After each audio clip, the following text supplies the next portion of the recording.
کربلا کی خاک پر کیا آدمی سجدے میں ہے؟ آہا اللہ اکبر۔ کربلا کی خاک پر کیا آدمی سجدے میں ہے؟ موت رسوا ہو چکی ہے، زندگی سجدے میں ہے۔ وہ جو ایک سجدہ علی کا بچ رہا تھا وقت فجر، آہا کیا بات ہے۔ وہ جو ایک سجدہ علی کا بچ رہا تھا وقت فجر، فاطمہ کا لال شاید اب اسی سجدے میں ہے۔ کہنے ہیں او۔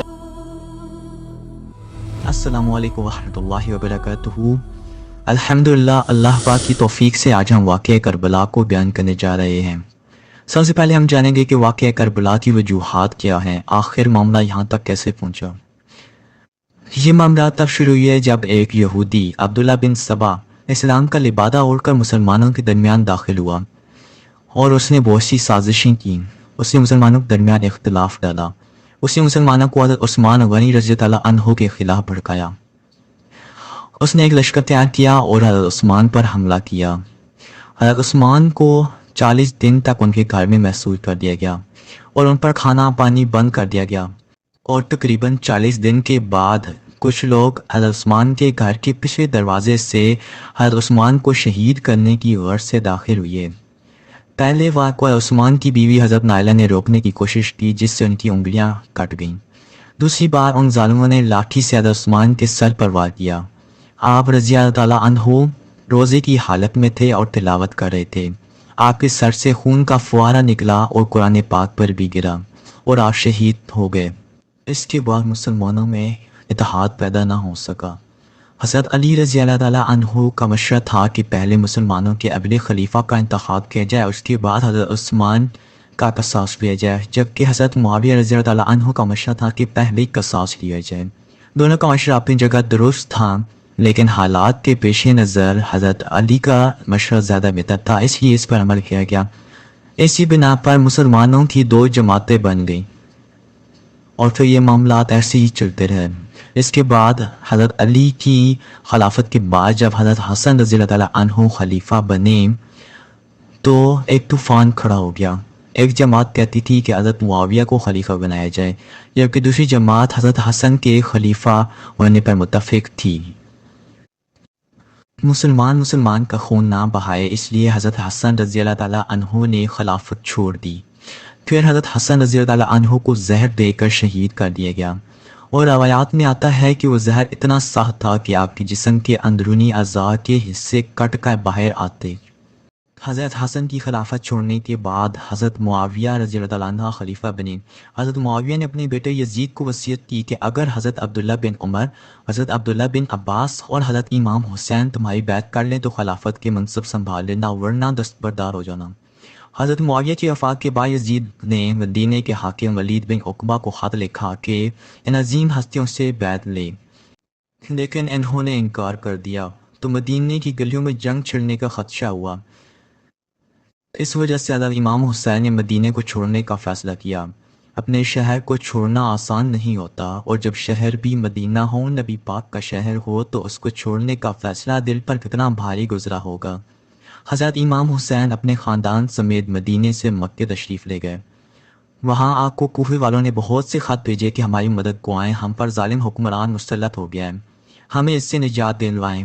کہ والوں نے آپ کو منع کیا کہ وہ لوگ بلا تو رہے ہیں لیکن وفا نہیں کریں گے، لیکن امام حسین دین اسلام پر حرف نہیں آنے دے سکتے تھے۔ پھر مکے والوں کی بار بار اصرار پر آپ نے پہلے اپنے چچا زاد بھائی حضرت مسلم بن عقیل کو وہاں کے حالات معلوم کرنے کے لیے بھیجا۔ حضرت مسلم بن عقیل اپنے 2 بچوں کے ساتھ کوفہ تشریف لے گئے۔ جب لوگوں نے دیکھا تو خوشی کے مارے آپ کی طرف دوڑے اور آپ کے ہاتھ پر بیعت کی۔ روایات میں آتا ہے کہ تقریباً 40,000 لوگوں نے آپ کے ہاتھ پر بیعت کی۔ جب انہوں نے حالات دیکھے کہ بہتر ہیں تو حضرت امام حسین کو خط لکھا اور بلا لیا۔ جب یزید نے دیکھا کہ حالات اس کے ہاتھ سے نکل رہے ہیں تو اس نے عبید اللہ ابن زیاد کو کوفے کی طرف روانہ کیا۔ وہ رات کی تاریکی میں جبہ پہن کر اور منہ ڈھانپ کر داخل ہوا۔ لوگ سمجھے کہ حضرت حسین تشریف لائے ہیں۔